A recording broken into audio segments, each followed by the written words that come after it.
Hi viewers, నేను మీ doctor రాధికాని Akkineni, fertility specialist at doctor Radhika's fertility centre Kukatpally.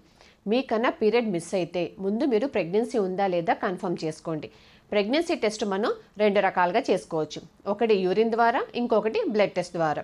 మీరు యూరిన్లో కన్నా ఇంట్లోనే చెక్ చేసుకుందాం అనుకుంటే ఎర్లీ మార్నింగ్ ఫస్ట్ యూరిన్ శాంపిల్తో మీరు టెస్ట్ చేసుకోండి. ఎర్లీ మార్నింగ్ ఫస్ట్ యూరిన్ శాంపిల్తో చేసుకుంటే మీకు టెస్ట్ అనేది యాక్యురేట్గా వస్తుంది. మీకు ఒకవేళ ప్రెగ్నెన్సీ పాజిటివ్ అనుకోండి, కిట్లో మీకు 2 లైన్స్ కనిపిస్తాయి. సో మీకు ఇంకా ఏమైనా డౌట్ ఉంటే కనుక మీరు బ్లడ్ లెవెల్లో మీరు బీటా హెచ్సిజీ టెస్ట్ చేయించుకోవచ్చు. దాంట్లో ఏంటంటే మనకు ఆ బీటా హెచ్సిజీ హార్మోన్ అనేది లెవెల్ ఎంత ఉంది అనేది మనకి అందులో తెలుస్తుంది అన్నమాట. సో ప్రెగ్నెన్సీ పాజిటివ్ రాగానే అందరూ చాలా ఎంతో ఆనందిస్తూ ఉంటారు. కానీ మనకి ప్రెగ్నెన్సీలో మనకు ఒక్కొక్కసారి ఏదో ఒక చిన్న సమస్య అనేది మనకి వస్తూనే ఉంటాయి అన్నమాట. అందులో మోస్ట్ కామన్ ఏంటంటే మనకి ప్రెగ్నెన్సీలో మనకి బ్లీడింగ్ అవటం. చాలా మందికి ఫస్ట్ 3 months ఆఫ్ ప్రెగ్నెన్సీలో బ్లీడింగ్ అనేది కంప్లైంట్ చేస్తూ ఉంటారు. కొంతమందికి అది జస్ట్ ఒక చిన్న స్పాటింగ్ ఉంటుంది, లేదా కొంతమందికి ఒక్కోసారి పీరియడ్ అయినట్టుగానే ఫ్లో అనేది అవుతూ ఉంటుందన్నమాట. మనకి బ్లీడింగ్లో కూడా బ్లీడింగ్ కనిపిస్తున్నప్పుడు ఒకసారి it can be good sign కూడా అవ్వచ్చు మనకి, లేదా ఒకసారి మనకు అది ప్రెగ్నెన్సీలో మనకు అది వార్నింగ్ సైన్ అన్నమాట. అంటే మనకి ఏదో కాంప్లికేషన్ రాబోతుంది అని అర్థం. ఏంటా మేడం బ్లీడింగ్ కనిపిస్తే గుడ్ సైన్ అంటున్నారు ఏంటా అని అనుకుంటున్నారా? అవునండి, మనకి ప్రెగ్నెన్సీలో మనకి ఇంప్లాంటేషన్ బ్లీడింగ్ అనేది ఉంటుందన్నమాట. మనకి మీరు ఇందులో కన్నా చూస్తే మనకి ఫస్ట్ ప్రెగ్నెన్సీ అనేది మనకి ట్యూబ్ లోపల జరుగుద్ది. ట్యూబ్ లోపల స్పర్మ్ అండ్ ఎగ్ రెండు కలిసినాక బేబీ అనేది మనకి కనాల్ స్టేజ్లో తయారవుతుంది. బేబీ మనకి 5 days వరకు ట్యూబ్ లోపలే గ్రోత్ అవుతుంది. 5వ రోజు గర్భసంచి లోపలికి వచ్చి ఈ గర్భసంచి గోడకి బేబీ అతుక్కుంటుంది అనమాట. బేబీ వెళ్ళి గర్భసంచి గోడకు అతుక్కున్నప్పుడు చాలా మందికి కొంచెం మైల్డ్గా బ్లీడింగ్ అనేది కనిపిస్తుంది.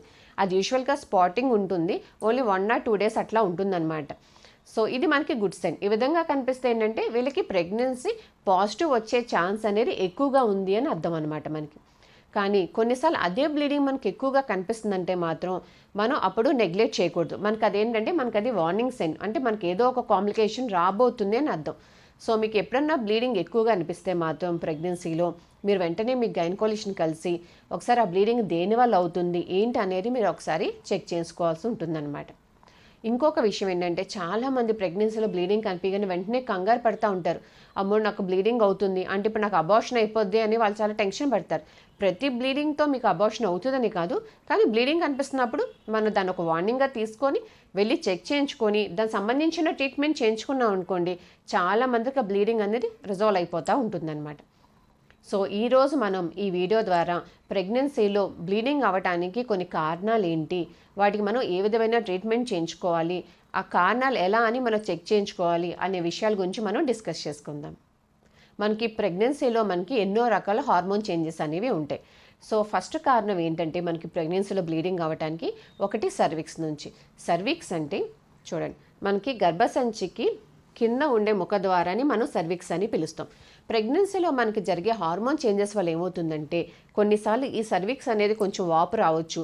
అలాగే వీటికి రక్త ప్రసరణ అనేది చాలా ఎక్కువగా అవుతుంది, బ్లడ్ సప్లై ఇది ప్రెగ్నెన్సీ సమయంలో. దానివల్ల ఏమవుతుందంటే ఒకసారి వైఫ్ అండ్ హస్బెండ్ వాళ్ళు చిన్న సెక్షువల్ ఇంటర్కోర్స్ వల్ల కూడా చాలామంది ఈ పార్ట్ నుంచి బ్లీడింగ్ అయ్యే అవకాశం అనేది కనిపిస్తూ ఉంటుంది. అలానే కొంతమందికి ఒక్కొక్కసారి ఈ సర్విక్స్ భాగానికైనా అల్సర్ లాంటివి రావచ్చు, లేకపోతే పాలిప్స్ కూడా వస్తాయి. పాలిప్ అంటే చిన్న కాయ లాంటి గ్రోత్ వస్తాయి అనమాట. ఇలా ఉన్నా కూడా దీని నుంచి బ్లీడింగ్ అనేది అవుతూ ఉంటారు. అయితే సర్విక్స్ నుంచి అయ్యే బ్లీడింగ్ చాలా హెవీగా ఉండదు, యూజువల్గా జస్ట్ మైల్డ్ స్పాటింగ్గా, అంటే జస్ట్ ఓన్లీ ప్యాడ్ మీద కొంచెం కనిపిస్తూ ఉంటుంది, లేదా కొంతమంది ఓన్లీ యూరిన్ వెళ్తేనే వాళ్ళకి ఒక చిన్నగా స్ట్రీక్ లాగా కనిపిస్తూ ఉంటుందన్నమాట. అండ్ సెకండ్ రీజన్ ఏంటంటే మన ప్రెగ్నెన్సీలో బ్లీడింగ్ అవ్వడానికి నెక్స్ట్ ఎక్టోపిక్ ప్రెగ్నెన్సీ. నేను ఇందా మీకు చెప్పాను కదా, మనకి ఫస్ట్ 5 days ప్రెగ్నెన్సీ తయారయ్యేది ఈ ట్యూబ్ లోపల. ట్యూబ్ అనేది మనకి యూజువల్గా చాలా పల్స్గా ఉంటుందండి. మనకి 5 రోజుల తర్వాత ఏమవ్వాలి, నార్మల్ ప్రాసెస్లో బేబీ వెళ్ళి గర్భసంచి లోపల ఉన్న గోడకి అతుక్కోవాలి. కానీ కొన్ని కండిషన్స్లో ఏమవుతుందంటే బేబీ అనేది గర్భసంచి లోపల దాకా వెళ్లకుండా ఈ ట్యూబ్ లోపలే ఇక్కడ స్టక్ అయిపోతుంది. ట్యూబ్ అనేది చాలా పల్చగా ఉంటుంది కాబట్టి యూజువల్గా ఈ ప్రెగ్నెన్సీస్ అరౌండ్ ఒక 6 weeks 7 weeks కన్నా ఎక్కువగా పెరగలేవు. పెరక్ ఏమవుతుందంటే ఈ ట్యూబ్ అనేది బర్స్ట్ అవుతుంది, పగిలిపోతుంది అనమాట. పగలటం వల్ల ఏమవుతుంది, ఆ టైంలో చాలామందికి కింద నుంచి బ్లీడింగ్ కనిపిస్తూ ఉంటుంది. అలాగే వాళ్ళకి అబ్డామిన్లో కూడా బ్లడ్ అంతా బాగా పేరుకొని ఒక్కోసారి అది ఎమర్జెన్సీ కండిషన్గా అవుతుందన్నమాట మనకి.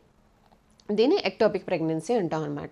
నెక్స్ట్ థర్డ్ ఇంపార్టెంట్ రీజన్ మన ప్రెగ్నెన్సీలో బ్లీడింగ్ అవ్వడానికి ఏంటంటే అది మిస్క్యారేజ్. మనకి ప్రెగ్నెన్సీ అనేది మనకి ఇలా గర్భసంచి లోపల అతుక్కున్నాక ఏంటంటే ఫస్ట్ మనకి జెస్టేషనల్ శాక్ అనేది ఫామ్ అవుతుంది. శాక్ ఫామ్ అయినాక దాంట్లో యోక్ శాక్ అనేది వస్తుంది. దాని తర్వాత మనకు అందులో ఫీటల్ పోల్ అని వస్తుంది. తర్వాత మనకు అందులో హార్ట్ బీట్ అనేది కనిపించాలి. కొంతమందికి ఒక్కొక్కసారి ఏమవుతుందంటే ఉట్టి జెస్టేషనల్ శాక్ ఒకటే ఫామ్ అవుతుంది. దాని లోపల రిమైనింగ్ బేబీ పార్ట్స్ అనేవి వాళ్ళకి తయారవు. ఈ కండిషన్ మనం బ్లైటెడ్ ఓవమ్ అని పిలుస్తాం అనమాట.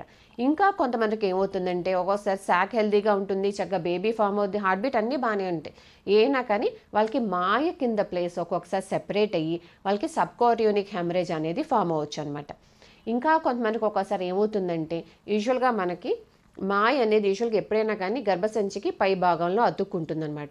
కొన్నిసార్లు ఒక్కొక్కసారి మరి మాయ ఈ కింద ప్లేస్లో కూడా అతుక్కోవచ్చు. దాన్ని మనం ప్లాసెంటా ప్రీవియా అంటాం.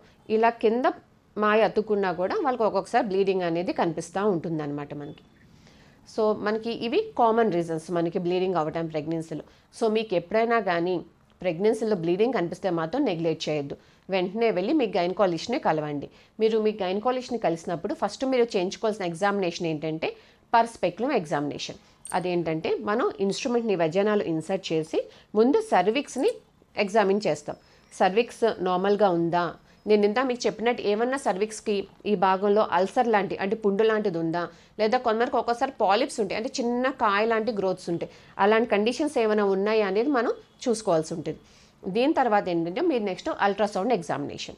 స్కానింగ్లో మనకి ఏంటంటే ఫస్ట్ తెలుసుకోవాల్సింది లొకేషన్ ఆఫ్ ప్రెగ్నెన్సీ. ప్రెగ్నెన్సీ మనకి గర్భసంచిలో ఉందా లేదా మనకి పక్కన ఎక్టోపిక్ ప్రెగ్నెన్సీ అంటే ట్యూబ్లో ఏమైనా ఫామ్ అయి ఉందా మనం తెలుసుకోవాల్సి ఉంటుంది. ఒకవేళ ట్యూబ్లో ప్రెగ్నెన్సీ ఉంటే అది బర్స్ట్ అవ్వకుండా ఉందా లేదా ఒకసారి అది బర్స్ట్ అయ్యి మనకి పొట్ట లోపల అంతా బ్లీడింగ్ అక్యుములేట్ అయిందా ఇవన్నీ తెలుసుకోవాల్సి ఉంటుంది. నెక్స్ట్ థర్డ్ ఇంపార్టెంట్ థింగ్ ఏంటంటే ఇందాక అనుకున్నట్టుగా మాయ లొకేషన్ ఎలా ఉంది, అది ప్లాసెంటా అనేది పైన ఉందా లేకపోతే గర్భసంచి కింద భాగంలో అతుక్కుందా అనేది తెలుసుకోవాలి. అండ్ ఫోర్త్ ఇంపార్టెంట్ థింగ్ ఏంటంటే మనకి లోపల జెస్టేషనల్ శాక్ కనుక కనిపిస్తే శాక్ లోపల యోక్ శాక్ అనేది వచ్చిందా లేదా, దాన్ని నెక్స్ట్ మనకి ఫీటల్ పోల్ రావాలి అంటే బేబీ వచ్చినాక నెక్స్ట్ మనకి అందులో హార్ట్ బీట్ కనిపించాలి. ఇవన్నీ మనకి ఆ స్టేజెస్కి ఆ వీక్స్ ప్రకారం కనిపిస్తున్నాయా లేదా అనే విషయాలు మనం తెలుసుకోవాల్సి ఉంటుందన్నమాట. సో మనకి బ్లీడింగ్ రీజన్ తెలుసుకున్నాక ఒక్కొక్కసారి మనకి సింపుల్ టాబ్లెట్స్తో కానీ లేదా జస్ట్ ఒక 1 or 2 ఇంజెక్షన్స్ ఇచ్చినా కూడా చాలామందికి బ్లీడింగ్ అనేది ఆగిపోతూ ఉంటుంది. మీకు ఎప్పుడైనా కానీ మీకు ప్రెగ్నెన్సీలో బ్లీడింగ్ అయినప్పుడు మీ గైనకాలజిస్ట్ మీకు ఇచ్చే ట్రీట్మెంట్తో పాటు మీరు చేయాల్సిన కొన్ని ఏంటంటే ఒకటి ముందు బెడ్ రెస్ట్. బ్లీడింగ్ కనిపిస్తున్నప్పుడు కొంచెం బెడ్ రెస్ట్ తీసుకోండి. అలాగే సెక్షువల్ ఇంటర్కోర్స్ని అవాయిడ్ చేయండి మీరు. దీంతో పాటు ఏంటంటే మీరు డాక్టర్ గారు మీకు ఇచ్చిన మెడికేషన్స్ని ఏది మిస్ అవ్వకుండా మీరు జాగ్రత్తగా యూస్ చేయాల్సి ఉంటుంది. ఒకసారి ఆ టాబ్లెట్స్ ఉంటే లేకపోతే ఒక్కోసారి మనకు అవి ఇంజెక్షన్ ఫామ్లో ఉంటాయి అన్నమాట. దాంతోపాటు వెయిట్స్ని లిఫ్ట్ చేయొద్దు. మీకు ఎక్సర్సైజెస్ అలవాటు ఉంటే వాటిని స్కిప్ చేయండి. కొన్ని రోజులు రెస్ట్ తీసుకోవాల్సి ఉంటుంది మీరు. అలాగే ట్రావెల్ కూడా మీరు బ్లీడింగ్ ఉన్నప్పుడు అవాయిడ్ చేసుకోండి. అలాగే మీకు బ్లీడింగ్ అవుతున్న సమయంలో మీకు ఏమైనా కాఫ్ ఉన్నా కానీ కాన్స్టిపేషన్ ఏమైనా ఉందనుకోండి, మీకు ఏమవుద్దంటే అబ్డామిన్లో మీకు ప్రెషర్ పెరిగి ఇంకా బ్లీడింగ్ ఎక్కువయ్యే అవకాశాలు ఉంటాయన్నమాట. సో బ్లీడింగ్ అవుతున్న సమయంలో ఈ చిన్న జాగ్రత్తలు మీరు తీసుకొని మెడిసిన్స్ రెగ్యులర్గా వాడుకుంటే ఒక్కోసారి మీకు ఆ బ్లీడింగ్ 1 or 2 డేస్లో రిజాల్వ్ అయిపోతుంది అనమాట. మళ్ళీ ఒక 1 week తర్వాత వెళ్ళి మళ్ళీ మీరు ఒకసారి రీచెక్ చేయించుకోండి. బేబీ హార్ట్ బీట్ అంతా బాగానే ఉందా లేదా, మీకు అంతకుముందు లోపలైన బ్లీడింగ్ అది స్లోగా తగ్గుతుందా లేదా ఇంకా ఏమైనా ఫ్రెష్ బ్లీడ్ అనేది లోపల అవుతుందా లేదా ఒకసారి చూసుకోవాల్సి ఉంటుంది అనమాట. సో ఈ చిన్న వీడియో ద్వారా మీకు ప్రెగ్నెన్సీలో బ్లీడింగ్ అవ్వడానికి కారణాలు ఏంటి, వాటిని మనం ఎలా డయాగ్నోస్ చేసుకోవాలి, వాటి ట్రీట్మెంట్ అనేది ఎలా ఉంటుందని మీకు ఒక ఐడియా వచ్చింది అనుకుంటున్నాను.